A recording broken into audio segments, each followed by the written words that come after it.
Apocalipse, quando o fim é só o começo. Autor: César Andrade Marques de Azevedo. E-mail: cesarazevedo@terra.com.br. Farei lembrar do teu nome de geração em geração, pelo que os povos te louvarão eternamente. Salmo 45, 17. Esta é uma produção do site www.cesarazevedo.com.br. Conhecendo a palavra para ser transformado pelo poder de Deus. Meu pedido a você com base na palavra de Deus: rogo-vos, irmãos, que luteis juntamente comigo nas vossas orações por mim a Deus, e que este meu ministério seja aceitável aos santos, e possa entre vos recobrar as forças. E o Deus de paz seja com todos vós. Amém. Romanos 15, 30, 33.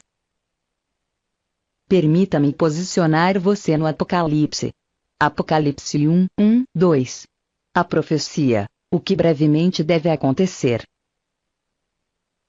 Vamos agora considerar a condição espiritual da Igreja à luz da revelação do livro do Apocalipse.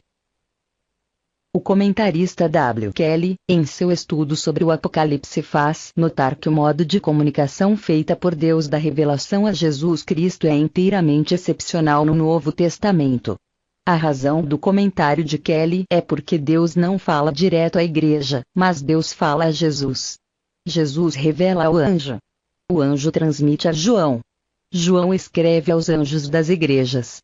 Os anjos das igrejas falam às igrejas. Kelly se perguntou: por que Deus não falou diretamente com os cristãos como é observado em todo o Novo Testamento? Para compreendermos a condição espiritual da Igreja, precisamos entender como Deus falava com Israel no Antigo Testamento. No Antigo Testamento Deus se dirigiu diretamente a Moisés para dar-lhe os 10 mandamentos. Está em Êxodo 20. A palavra de Deus foi seguida por trovões, relâmpagos e sonido de buzina. O monte fumegava e estremecia. O povo ficou assustadíssimo. O povo ficou com medo de ouvir a voz de Deus. O povo queria ouvir da parte de Deus por meio de Moisés. Está em Êxodo 20, 19. Isto porque o pecador não suporta a presença da santidade divina. Lembra de Adão? Tendo desobedecido a Deus, se escondeu de Deus. Está em Gênesis 3, 8. O salmista declara que a voz de Deus é poderosa. Está em Salmos 29, 4. A voz de Deus é poderosa e sua presença é terrível. Deus habita na luz inacessível, a quem nenhum dos homens viu nem pode ver. Está em 1 Timóteo 6,16. Como o pecado faz separação entre Deus e os homens. Isaías 59, 2. Para Deus falar com Israel era preciso haver intermediários. Assim Deus falava com Israel por meio de mensageiros ou profetas. Estes falavam em nome do Eterno. Do mesmo modo, no livro do Apocalipse, Deus fala com seu povo por meio de intermediários, visto que seu povo estava caminhando para a rejeição do próprio Cristo. Na mensagem à primeira igreja o Senhor dissera que o primeiro amor fora abandonado. Apocalipse 2, 4, e, na mensagem à sétima igreja, o Senhor dissera que estava à porta, do lado de fora, querendo entrar. Apocalipse 13, 20. Kelly resume esta situação dizendo que se Cristo é rejeitado como objeto da fé e canal único da graça, torna-se, necessariamente, o executor do julgamento. O julgamento está vinculado ao destino eterno dos homens, portanto de natureza eminentemente escatológica. Está escrito em João 5:22. Porque Pai ninguém julga, mas deu ao Filho todo o julgamento. Todas as gerações, principalmente aquelas que estão mais próximas da volta do Senhor Jesus Cristo, são desafiadas pelo Senhor nos seguintes termos: digo-vos que, depressa, lhes fará justiça. Quando, porém, vier o Filho do Homem, porventura, achará fé na terra? Este desafio está registrado em Lucas 18, 8. O Senhor continua conclamando seu povo nos seguintes termos: eu sei as tuas obras, que nem és frio nem quente. Tomara que foras frio ou quente. Assim, porque és morno e não és frio nem quente, vomitar-te-ei da minha boca. Como dizes: Rico sou, e estou enriquecido, e de nada tenho falta, e não sabes que és um desgraçado, e miserável, e pobre, e cego, e nu. Apocalipse 13, 15, 17. As condições espirituais da Igreja se encontram neste estado de distanciamento do Senhor por várias razões. Podemos destacar algumas delas. Como no livro de Juízes, cada um tem feito o que bem entende na Igreja.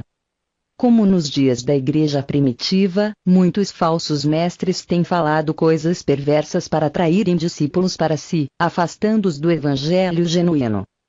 Como na Igreja de Éfeso, muitos cristãos têm deixado o primeiro amor, amando o presente século mal. Por se multiplicar a iniquidade, o amor de muitos tem esfriado. Diante deste quadro, somente a visão da glória do Senhor poderá restaurar o coração da Igreja. O Apocalipse é a revelação de Deus para despertar a Igreja, fazendo-a acordar para as realidades espirituais. Paulo conclamava o povo de Deus, pelo que diz: desperta, tu que dormes, e levanta-te dentre os mortos, e Cristo te iluminará. Efésios 5:14. Precisamos estudar o livro do Apocalipse. O livro do Apocalipse não é difícil de entender, pois o Apocalipse é um livro autoexplicável. Observe o seguinte: a revelação julga nosso coração e lança luz sobre a glória de Deus. Vimos que revelação significa desvendar alguma coisa oculta, para que possa ser vista e conhecida conforme é. Se a revelação mostra as realidades espirituais como elas são, então por que o Apocalipse não é lido? Porque cristãos, pastores e teólogos consideram o Apocalipse de difícil entendimento. Porque consideram o Apocalipse enigmático? Porque consideram o livro do Apocalipse metafórico? Afinal, como podemos entender o livro do Apocalipse? Vamos recorrer à história do eunuco. Está escrito: e, correndo Filipe, ouviu que lia o profeta Isaías e disse: entendes tu que lês? E ele disse: como poderei entender, se alguém me não ensinar? E rogou a Filipe que subisse com ele e se assentasse.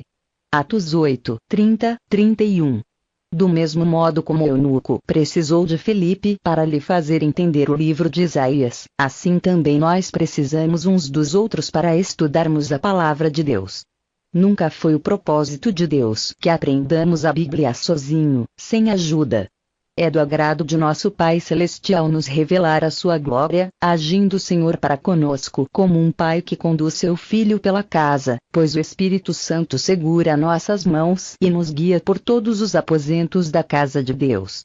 Está escrito: escrevo-te estas coisas, embora esperando ir ver-te em breve, para que, no caso de eu tardar, saibas como se deve proceder na casa de Deus, a qual é a igreja do Deus vivo, coluna e esteio da verdade.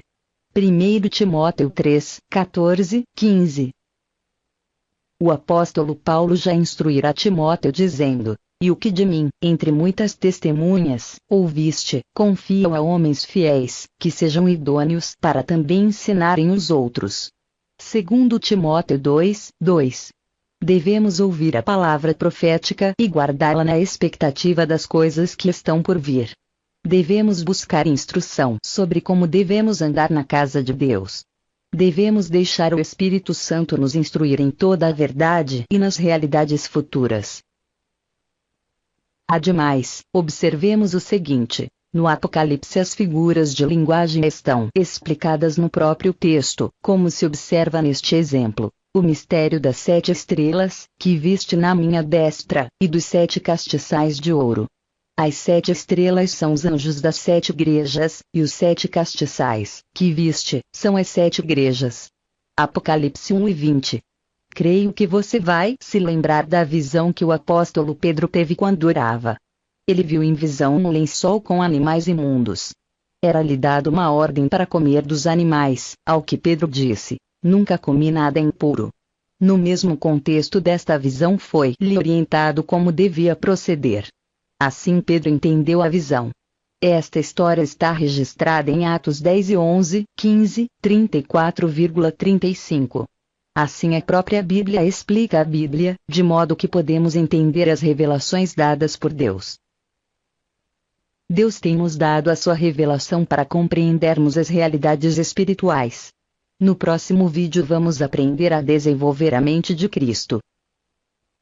Farei lembrado o teu nome de geração em geração, pelo que os povos te louvarão eternamente.